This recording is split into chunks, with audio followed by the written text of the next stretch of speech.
Music producers, does the waveform of your song before mastering look like this or look like this? Hey, what's up? I'm Mikey Sky, DJ producer and certified audio engineer, and here's a production tip that most of the videos won't show you.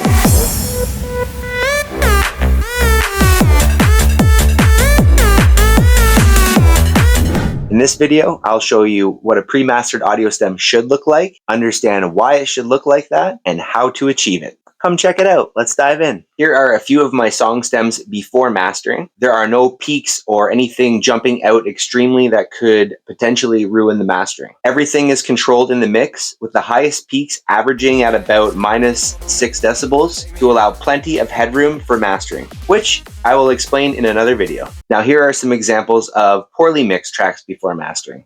Look at the peaks. They're so visible, they stand out like a sore thumb. What you want to do is listen to those spots and try and fix what's going on. Why is it so loud? Are there frequencies competing with each other? Is it compressed properly? Is it over compressed? Is there too much going on? Those are things to check in order to be able to fix it. So you can see that this peak is all the way up at -3, average -6 here, but you can see that it peaks right here at -2.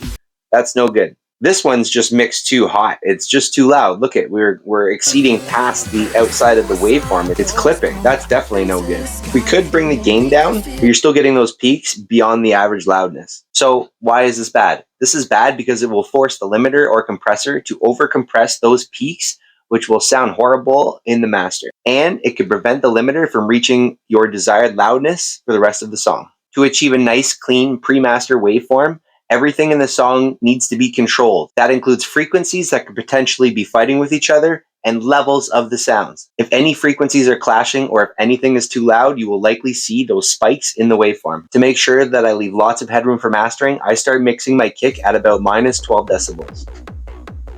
Use that as your starting point, and from there, mix the rest of your song around the kick. I find that in the end, the average highest peak is about -6 decibels. To make sure that everything is under control, what I like to do is route all of my drums and synths to a submix, which I like to call a drums bus or synths bus. This will allow me to process them all at once with the same treatment, such as compression, saturation, and EQ, rather than doing each one individually, which could use up a lot of CPU power and extra time. I slightly fine-tune each sound individually just to get out any frequencies that I don't need or make it sound how I want to, but then it gets sent to the drums bus overall and mixed together with all of the other drums. Warning though, do not overcompress your submixes because you could lose dynamic range and your song will sound like shit. Now use your judgment on the levels of your submix, but it should generally be about 1 to 2 decibels below your kick if you're doing techno, house, or EDM.